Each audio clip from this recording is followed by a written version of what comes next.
join with Chris Search following a disappointing loss here at Berkhamsted in the FA Cup.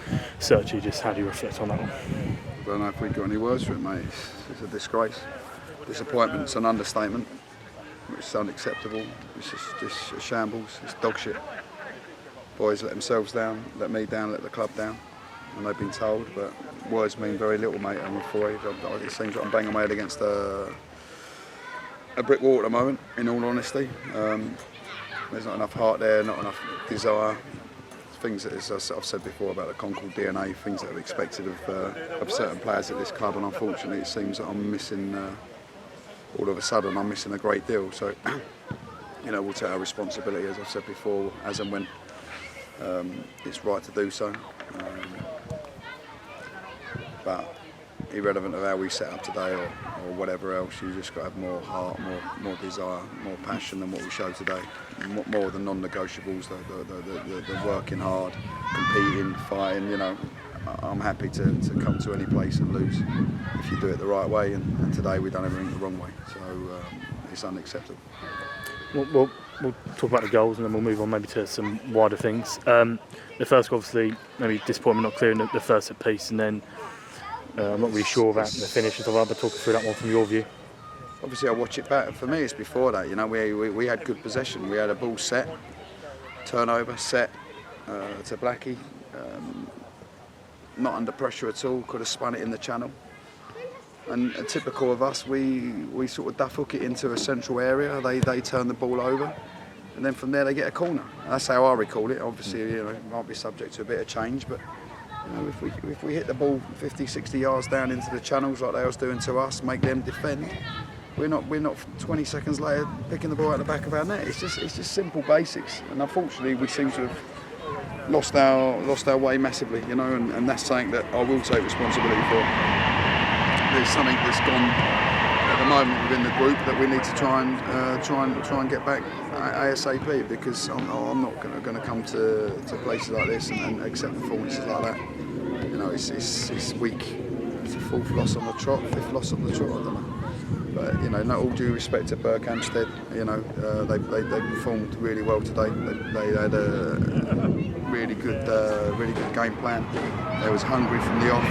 So massive respect to them. But with all due respect, they're 2 leagues below us. This should never, ever even be a conversation we should be having after the game. So massive respect to them, but and massive disrespect to us for how we went out and performed today. And the second goal as well, obviously, by that point, it's midway through the second half, we're chasing the game. It appears like they've caught us, if I recall correctly, and then it just seems like a few defensive errors leading to that one, wasn't it? Yeah, a few defensive errors, a few this, a few that. It's a standard, boring situation. It's always the same. There's performances out there that are truly unacceptable. Truly unacceptable. I've got a guy walking by me, Leachy, comes here every week. He'll have the ump for a week. I'll have the ump for a week because it actually means something to us. Some of them boys in there don't give a shit. They're tossing it off, and I've had it straight with them after the game, and I've called them out individually, told them where they're at. As I say, it means very little. The second goal was a shambles, but it sums us up at the moment. We can't defend one-on-one, we can't defend 2v1. We've gone with a back three today because I can't trust a back four, 2 centre-halves to defend properly. We've gone with a back three to try and shore that up, and we could have come in at half-time 4-0 down. So no matter what we try and do or what we try and amend, if the boys don't want to actually defend and do what they want to do and do the jobs, then we're going to come up short every single time, and that's where we're finding ourselves at the moment, mate. It's an ugly place. And then I suppose maybe more of a broader question is kind of what is next for us. Obviously, it's a 5th loss on the trot, and performances. I know you like you said there, don't care about losing as long as the performance is there. But it appears the performance haven't been there. What is next for you, the management team, and the football club in general going into next week? I had some frank chats, and our chairman message in the end of the last game, was quite frank and honest within his opinions, which I respect. So I listen to what Ant says. We need to be more brutal and honest with the group, which I have just done. There's players within this team that quite simply ain't good enough. So there'll be boys that won't be playing again for this football club. We'll have to stopgap it for a moment, or we'll have to go in and get a couple of loans in the meantime. We're unfortunate. Aaron injured Thursday, but blah blah blah. We can make up this. Jaden's been out injured. Obviously tragedy with Blackie. We've had a lot of bad luck, but irrelevant of that, I've got 11 boys out there that all I do is expect them to fight and give their all, give 100%. If they're not good enough, that's fine. I accept that if they're not good enough. But just plain and simply today, they didn't have the heart, the passion, the desire to actually compete, and that's not acceptable on any front. So for us, there'll be boys that will be told, and you know, I don't care anymore. It's very simple, you know. For what the effort and time that we spend and put in, Greeny, myself, Shippo, Leachy, Abby, James, you know, the time and effort we put in for this team to get disrespected like we just done is not fair. So some boys will be leaving in the week, as simple as, and they won't be able to knock on my door. That's why I'll know I can justify things, because if they can, not one of them, when they get released, will be able to knock on my door and say, Gaffer, I'm not sure that's fair.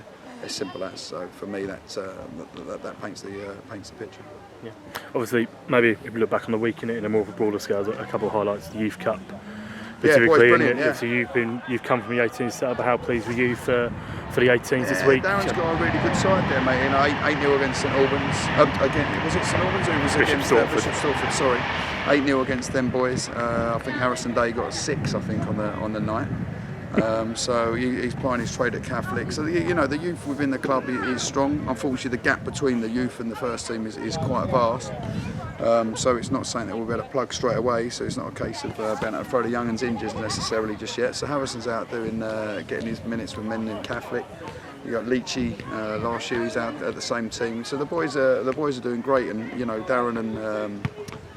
Darren's doing really good for his second year with the 18s. He's got a really good group there this year, so I'm sure there'll be some standout performances to come through and some standout results. It'll be certainly something to keep an eye on. See, Searchy, it's been obviously a tough week for us all. Carter's farewell as well, but obviously today we're not living up to the expectations that we want as a club. But thank you very much for catching up with me. Thank you, Kieran. Thank you, mate.